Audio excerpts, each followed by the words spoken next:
بسم اللہ الرحمن الرحیم۔ السلام علیکم ناظرین، آج کی نئی ویڈیو میں خوش آمدید۔ سلطان صلاح الدین ایوبی رحمۃ اللہ علیہ کی جنگی فتوحات دن بدن بڑھتی ہوئی کامیابیاں دیکھ کر دشمن سکون سے نہ سو پاتے تھے، لیکن اللہ تعالیٰ نے سلطان کو انتہائی اعلیٰ درجے کی ذہانت اور بہادری سے نوازا تھا۔ اللہ تعالیٰ نے سلطان صلاح الدین ایوبی رحمۃ اللہ علیہ کو وہ صلاحیتیں دی تھی کہ وہ دوست اور دشمن میں فرق سمجھ سکتے تھے۔ سلطان کو معلوم تھا کہ دن بدن بڑھتی ہوئی مسلمانوں کی یہ کامیابیاں دیکھ کر دشمن کبھی بھی برداشت نہیں کر سکتا اور وہ اوچھے ہتھ کنڈے استعمال کر کے ہمیں ہر مقام پر رسوا کرنے کی کوشش کرے گا۔ مصر کا سب سے زیادہ مشہور تجارتی قبیلہ جب سلطان صلاح الدین ایوبی رحمۃ اللہ علیہ نے فتح کیا، کیونکہ یہ قبیلہ ایک سونے کی چڑیا تھا۔ یہ قبیلہ پورے مصر کے تمام بازاروں میں سے سب سے زیادہ اہمیت کا حامل تھا۔ اس قبیلے کا تجارتی بازار سب سے بڑا تھا اور یہ قبیلہ تجارت کے لحاظ سے سب سے مشہور اور اہم تھا۔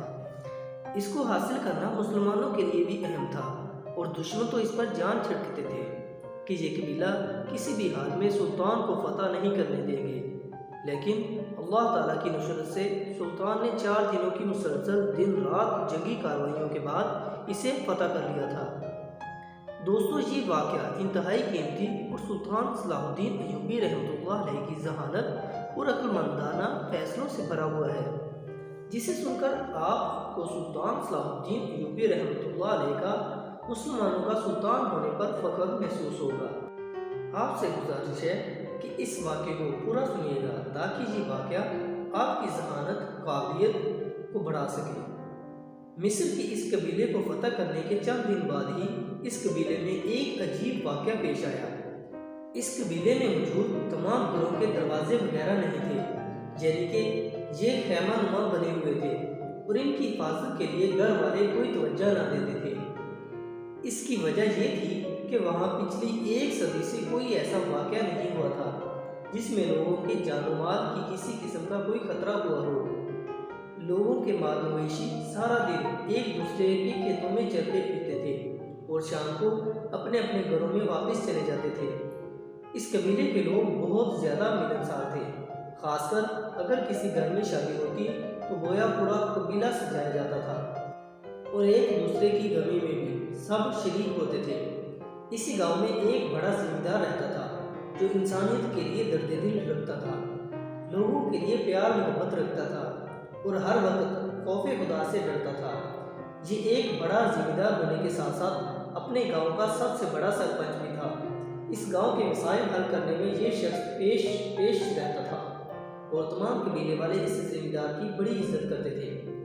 ایک دفعہ اس زمیندار یعنی سرپنچ کی بیٹی اپنے مویشیوں کے لیے کھیتوں میں چارہ بنانے گئی۔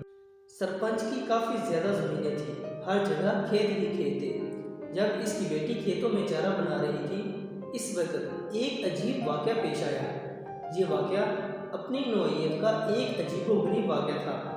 کسی نامعلوم آدمی نے اچانک پیچھے سے سرپنچ کی بیٹی کی آنکھوں پر کپڑا باندھا اور پھر کوئی نشہ آور جڑی بوٹی ناک سے لگائی۔ اس سے پہلے کہ زمیندار کی بیٹی مڑ کر اس شخص کو دیکھ پاتی، وہ بے ہوش ہو کر کھیت میں گر پڑی۔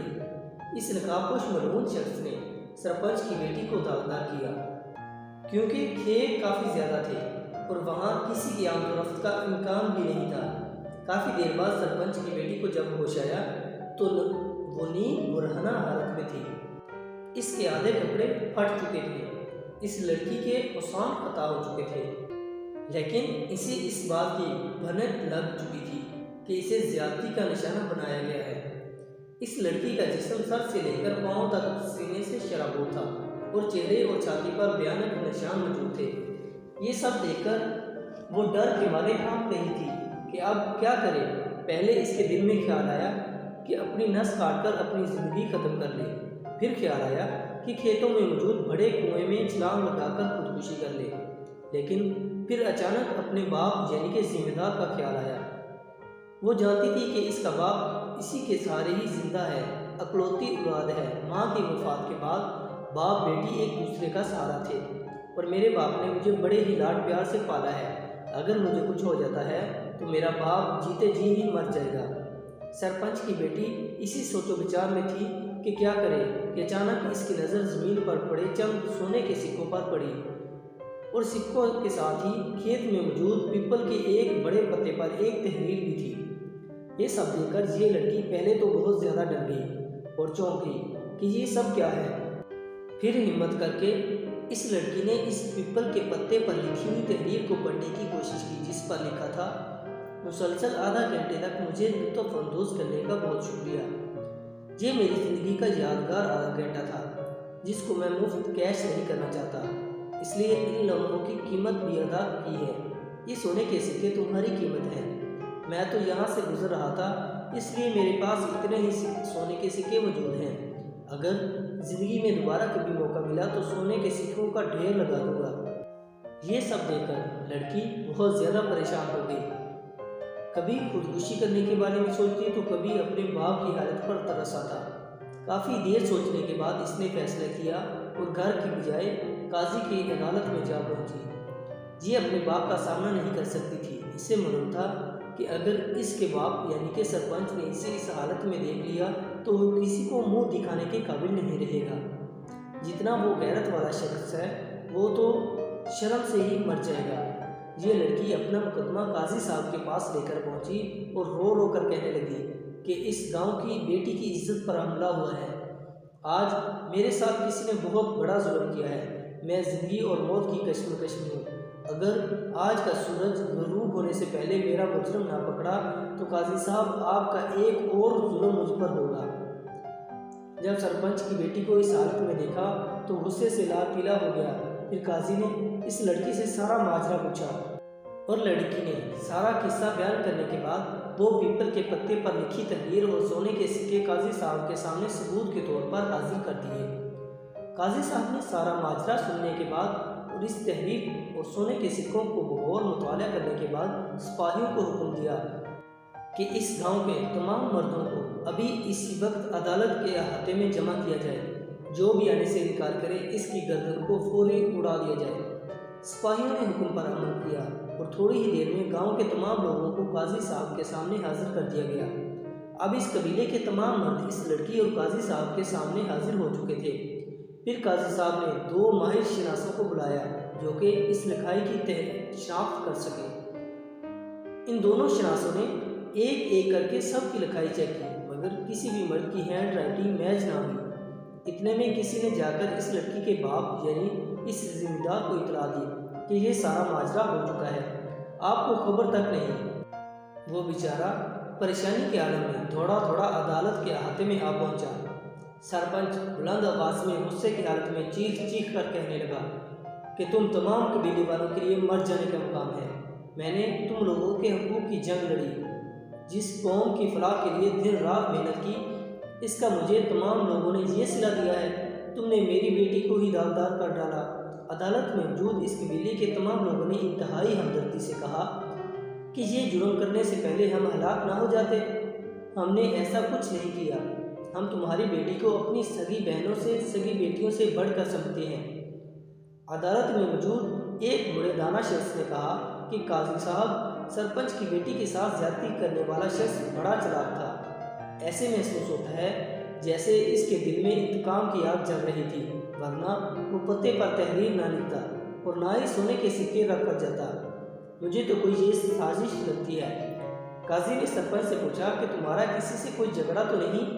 جس پر سرپنچ نے بتایا کہ ایسی کوئی بات نہیں قاضی صاحب، ہمارا کسی سے جھگڑا نہیں، نہ ہی میں نے زندگی میں کسی سے کبھی کوئی بحث کی، نہ کسی کا حق مارا اور نہ ہی کبھی کسی کا دل دکھایا۔ سرپنچ نے غصے کی حالت میں قاضی صاحب سے کہا کہ مجھے آج ہی اپنی بیٹی کا مجرم ہر حال میں چاہیے۔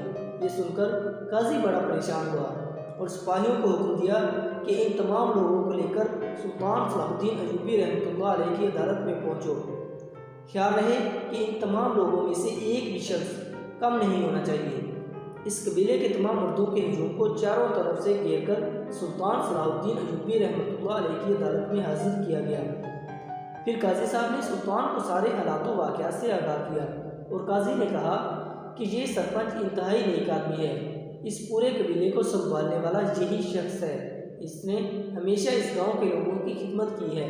یہ سن کر سلطان صلاح الدین ایوبی رحمۃ اللہ علیہ کو غصہ بھی آ رہا تھا اور اس بزرگ پر ترس بھی آ رہا تھا جو کہ انتہائی نیک تھا۔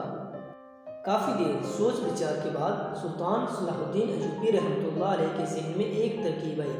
پھر سلطان صلاح الدین ایوبی رحمۃ اللہ علیہ نے سپاہیوں سے کہا کہ ایک پانی کا ایک بڑا سا برتن لایا جائے، اس پانی کو آگ پر گرم کیا جائے، اتنا گرم کیا جائے کہ یہ پانی آگ بن جائے۔ سپاہیوں نے حکم کی تعمیل کی۔ سلطان نے کہا کہ میں دیکھتا ہوں کہ جب مجرم کو کھولتے ہوئے پانی میں ڈالا جائے گا تو اپنے گناہوں کا اقرار کیسے نہیں کرے گا۔ عدالت میں موجود سب لوگ خوف سے کانپنے لگے اور سلطان صلاح الدین ایوبی رحمۃ اللہ علیہ سے التجا کرنے لگے کہ خدا کی قسم ہم بے گناہ ہیں، ہمارے ساتھ ایسا ظلم مت کرو۔ لیکن سلطان صلاح الدین ایوبی رحمۃ اللہ علیہ نے ان کی باتوں کو نہ سنتے ہوئے اگلی ترکیب سوچ رہا تھا۔ اتنے میں پانی آگ سے بھی زیادہ گرم ہو چکا تھا، جسے کھولتا دیکھ کر عدالت میں موجود تمام لوگ خوف کے مارے ڈر رہے تھے اور سبھی کے سینے چھوٹ رہے تھے۔ سلطان صلاح الدین ایوبی رحمۃ اللہ علیہ نے حکم دیا کہ عدالت میں موجود تمام مرد قطار میں کھڑے ہو جائیں۔ سلطان کا یہ حکم سنتے ہی گاؤں کے مرد حضرات کی چیخیں نکل گئیں۔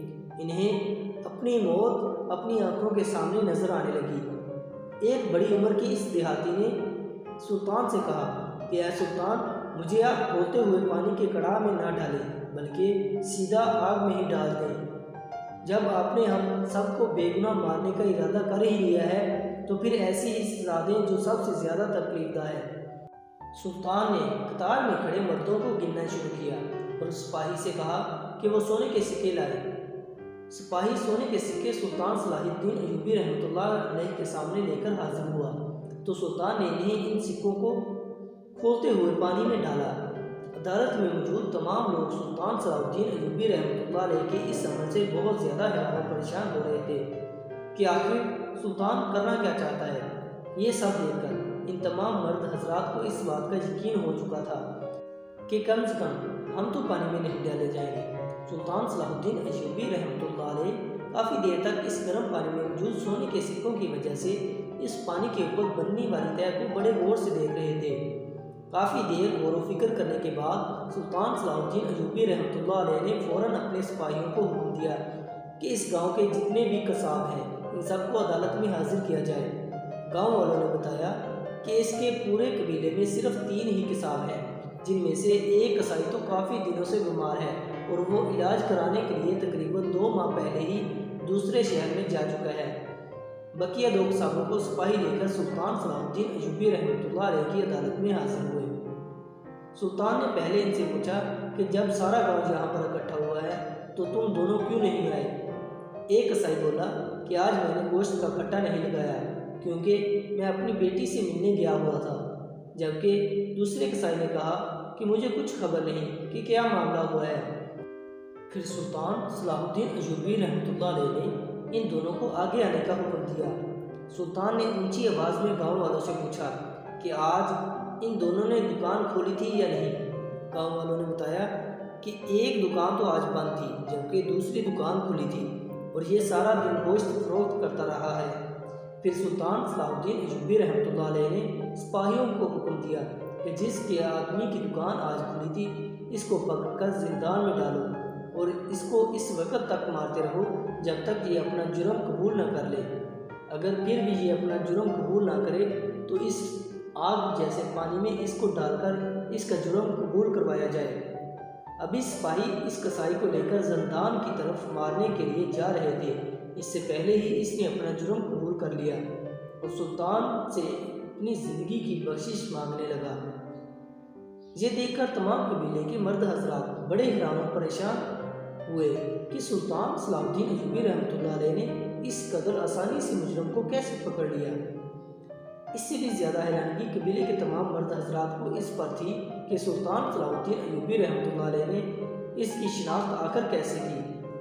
سلطان صلاح الدین ایوبی رحمۃ اللہ علیہ نے کہا کہ جب میں نے ان سکوں کو کھولتے ہوئے پانی میں ڈالا تو پانی پر گوشت کی چکنائی کی ایک طے پر بن گئی۔ بس مجھے سمجھ آ گیا کہ یہ کام ایسا شخص کر سکتا ہے جس نے یا تو کسی جانور کو ذبح کیا ہے یا یہ کام کسی قصائی کا ہے۔ جو گوشت فروخت کرتا ہے۔ تحقیق کرنے پر پتہ چلا کہ گاؤں میں آج ایک شخص نے جانور ذبح کیا ہے اور سارا دن پھٹے پر بیٹھ کر گوشت فروخت کرتا رہا ہے۔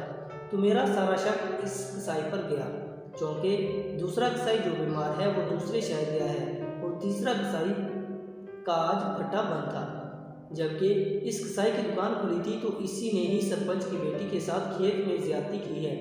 جب سلطان نے اس قصائی سے حقیقت پوچھی تو اس نے کہا کہ مجھے آپ کے مخالف بادشاہ نے جاسوسی کرنے کے لیے آپ کی سلطنت میں بھیجا ہے اور مجھ سے کہا تھا کہ تم سرپنچ کی بیٹی کے ساتھ زیادتی کرو، اور اس سے سرپنچ کی عزت بھی خراب ہو گی اور سرپنچ کا شک بڑھ جائے گا اپنے گاؤں والوں کے مردوں پر، تو ان میں تنازع کھڑا ہو جائے گا اور یہ لوگ آپس میں لڑنا جھگڑنا شروع کر دیں گے۔ یہ سنتے ہی سلطان صلاح الدین ایوبی رحمۃ اللہ علیہ کے ذہن میں دشمن حکمران کا سارا پروپیگنڈا سمجھ آ گیا۔ پھر اس قصائی نے کہا کہ میں نے سرپنچ کی بیٹی کو کھیت میں چارہ بنانے کے لیے جاتے دیکھا اور یہ اکیلی تھی، تو پھر میں اس کا پیچھا کرنے لگا اور انہی گوشت والے ہاتھوں سے سکے جیب سے نکالے تھے۔ اب تو اس نے اپنا جرم کا اعترافی بیان بھی دے دیا ہے۔ پھر سلطان صلاح الدین ایوبی رحمۃ اللہ علیہ نے اس دشمن حکمران کے بھیجے ہوئے جاسوس کی گھٹیا حرکت کی وجہ سے اس کے جرم کی عبرتناک سزا سنا دی۔ پھر سپاہیوں نے پکڑ کر اسے کھولتے ہوئے پانی میں ڈال دیا۔ سب دیہاتیوں نے اپنی آنکھوں سے اسے تڑپتے ہوئے دیکھا اور اس کی چیخیں سنی۔ اس کے بعد اس پورے قبیلے میں ایسا واقعہ دوبارہ کبھی پیش نہ آ سکا۔ سلطان صلاح الدین ایوبی رحمۃ اللہ علیہ نے دیکھا کہ سرپنچ بہت زیادہ پریشان ہے اور اس کا چہرہ لٹکا ہوا ہے، تو سلطان نے سرپنچ سے دریافت کیا کہ تم کیوں پریشان ہو؟ اب تو تمہارا مجرم بھی پکڑا گیا ہے اور وہ اپنے کیے کے انجام بھی بھگت رہا ہے۔ منشی سرپنچ نے کہا کہ میں اپنی بیٹی کے بارے میں بہت زیادہ پریشان ہو گیا ہوں، کیونکہ اس واقعے کے بعد میری بیٹی کی منگنی ٹوٹ چکی تھی اور میری اس داغدار بیٹی سے اب کون شادی کرے گا؟ یہ میرے لیے عمر بھر کا سب سے بڑا بوجھ بن چکا ہے جو کبھی بھی میری کمر کو سیدھا نہیں ہونے دے گا۔ اس ذمہ دار کی پریشانی کو دیکھتے ہوئے سلطان صلاح الدین ایوبی رحمۃ اللہ علیہ نے اپنے ایک وزیر کے ساتھ اس کی بیٹی کا رشتہ طے کر دیا اور شرط یہ رکھی کہ اسی وقت رخصتی ہوگی۔ سرپنچ نے عزت کے ساتھ اپنی بیٹی کو اپنے گھر سے رخصت کیا اور اس کی بیٹی نے نئی زندگی کا کامیاب آغاز کیا۔ اس وقت سلطان صلاح الدین ایوبی رحمۃ اللہ علیہ نے تاریخی جملے ادا کیے کہ اچھے برے لوگ ہر جگہ موجود ہوتے ہیں، لیکن جہاں قانون کی حقیقی حکمرانی ہوتی ہے وہاں ان لوگوں کی یعنی کہ مجرموں کی جگہ دن بدن تنگ ہوتی جاتی ہے۔ ایک دن امن ایسا آتا ہے کہ ایسے لوگ ناپید ہو جاتے ہیں، یا تو وہ اپنے کیے کی سزا بھگت کر دنیا سے چلے جاتے ہیں یا وہ اپنے آپ کو سدھار کر اچھے انسان بن جاتے ہیں۔ سلطان صلاح الدین ایوبی رحمۃ اللہ علیہ کا یہ جملہ سونے میں تولنے کے مترادف ہے کہ معاشرہ کفر کے ساتھ تو زندہ رہ سکتا ہے لیکن ناانصافی کے ساتھ کبھی بھی زندہ نہیں رہ سکتا۔ امید کرتے ہیں کہ ہماری آج کی یہ ویڈیو آپ کو بہت زیادہ پسند آئی ہوگی۔ آپ سب سے گزارش ہے کہ ہمارے چینل کو لائک، شیئر اور سبسکرائب ضرور کیجیے گا۔ اللہ حافظ۔